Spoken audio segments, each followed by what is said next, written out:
Shalom, graça e paz. Apóstolo Eduardo Martins por aqui. Vamos dar continuidade no tema Desmascarando o Espírito de Jezabel. E hoje nós vamos falar sobre alianças profanas. Alianças profanas.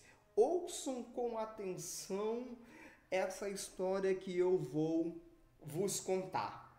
Nelson tomou um gole de café e continuou observando a jovem atraente. Ela estava bem vestida, com um conjunto escuro e tinha um ar otimista. Seu aperto de mão demonstrava ser ela uma pessoa confiante, que olhava diretamente para as pessoas enquanto as envolvia numa conversa agradável. Era uma jovem vivaz e entusiasta, dona de um carisma penetrante, tinha a habilidade de atrair as pessoas. Era divertida e parecia uma estudante devota da Bíblia. O número de membros na igreja de Nelson estava diminuindo e as pessoas que ele estava preparando para ocuparem cargos de liderança tinham saído. Para preencher o lugar deles, tinha de encontrar novos líderes. Seu desespero aumentava a cada mês com a diminuição dos dízimos e ofertas. Quando conversava com a jovem, expressava suas opiniões sobre como aumentar a assistência na igreja. Dona de um aguçado tino empresarial, ela criou um esquema para colocar a igreja numa posição de domínio. Com o tempo, ela foi se tornando cada vez mais influente na igreja e passou a liderar um grupo de estudos bíblicos de mulheres. Ao mesmo tempo, Nelson sentia-se intrigado com a convicção daquela jovem. Ela parecia ter uma profunda experiência com o Espírito. No entanto, parecia que um espírito das trevas lhe dizia para fazer coisas estranhas, algumas das quais a tinha resultado em práticas imorais. A despeito disso, Nelson e sua esposa gostavam da companhia da jovem. Reconhecendo seu potencial, os dois se encontravam com ela com frequência, até tentavam ser seus mentores. Enquanto eles depositavam grande esperança naquela mulher, as jovens da igreja começaram a se aproximar dela cada vez mais. Enquanto a influência dela crescia, a influência de Nelson parecia diminuir. Como um pneu com vazamento, lentamente a igreja estava esvaziando. Então a esposa de Nelson começou a sofrer de várias enfermidades e sua mente se encheu de fantasias sexuais. Para complicar mais as coisas, o ambiente amigável entre os líderes se tornou um ambiente de divisão.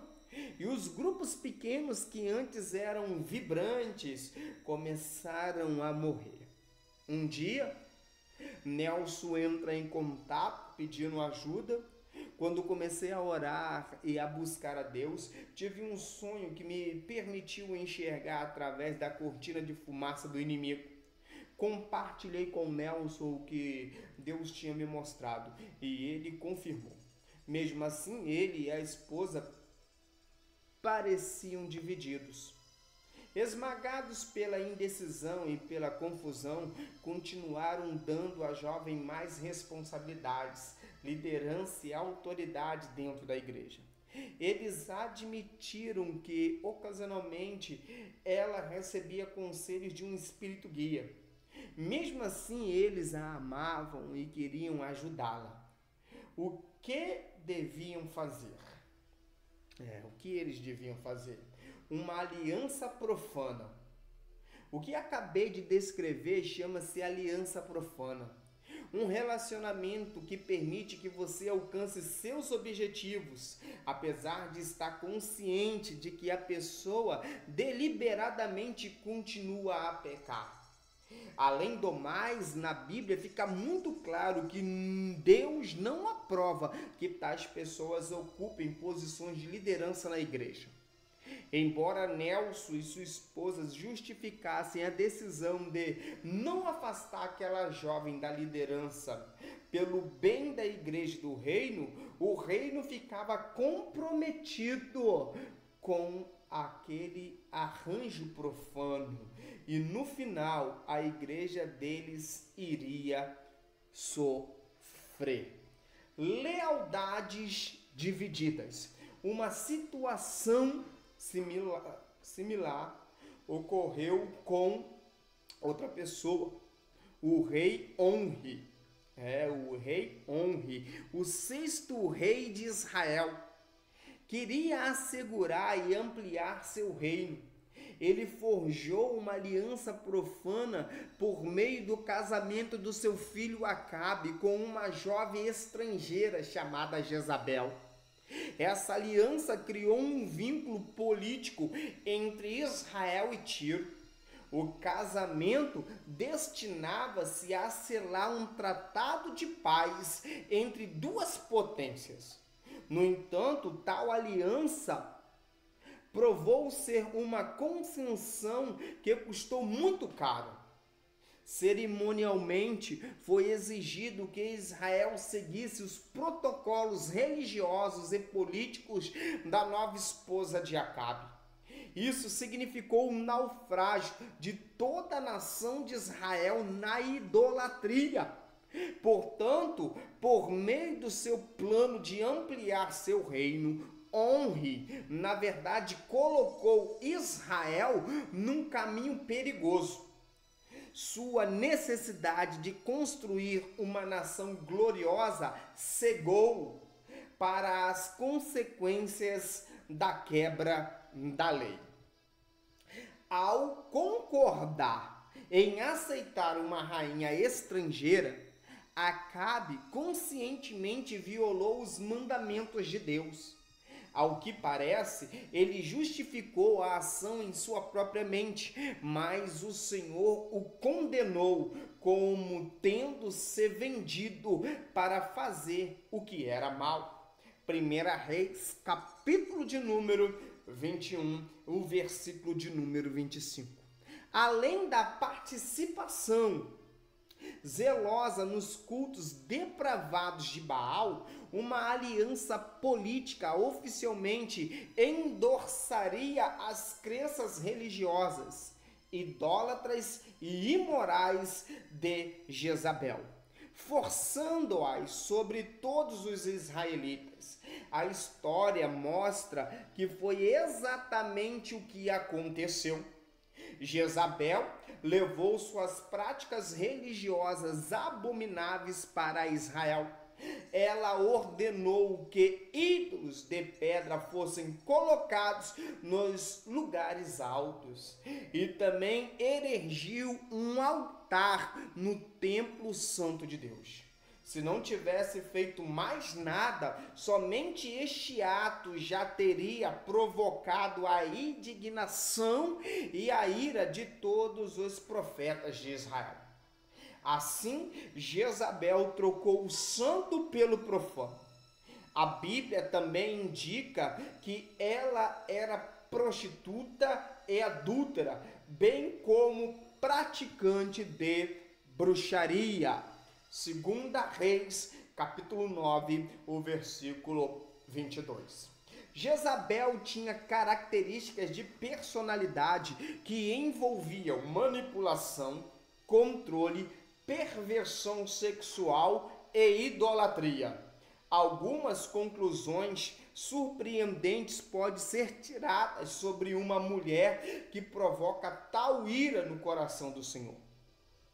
Creio que um espírito maligno motivava suas ações, ele concedia uma ampla influência. Também creio que a influência desse espírito permanece até os nossos dias e que jamais foi totalmente erradicado da igreja. Pelo contrário, tem recebido um reinado profano.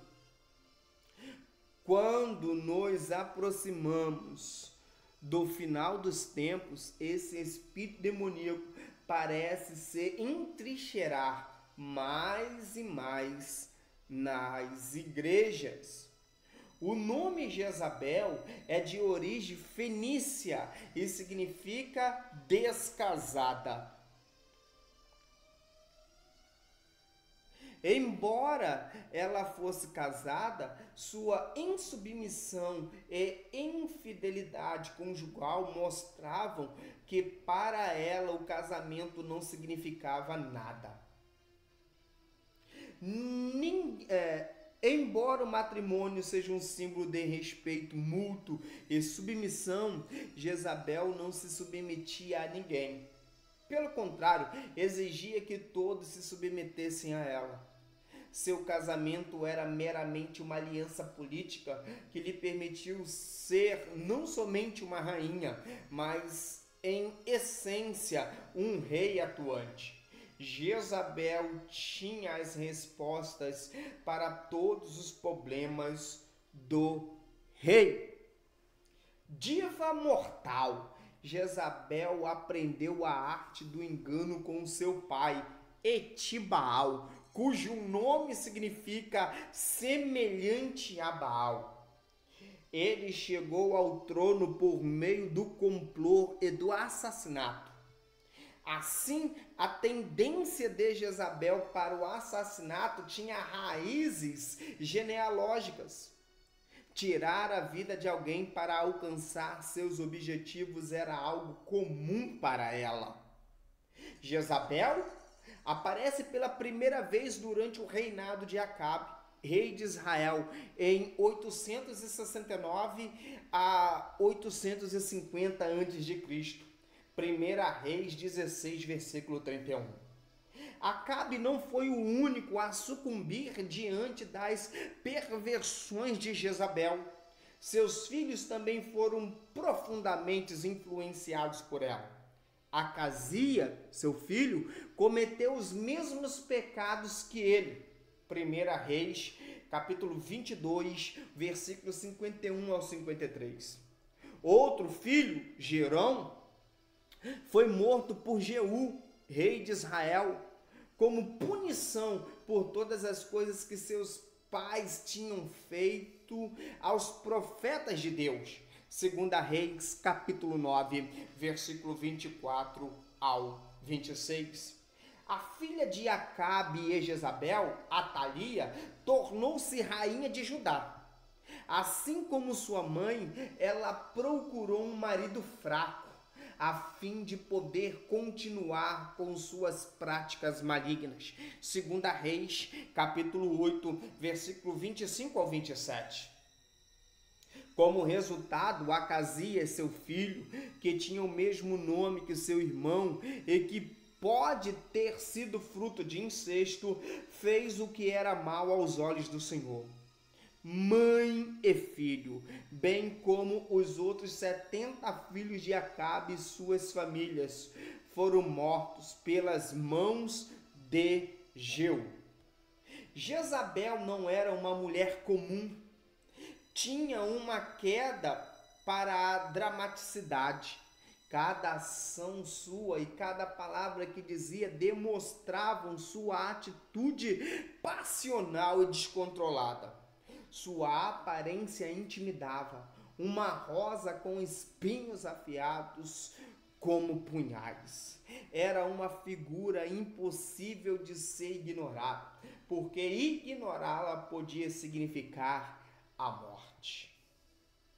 A forma como Jezabel saudou Jeú do alto da janela foi mais do que um olá casual.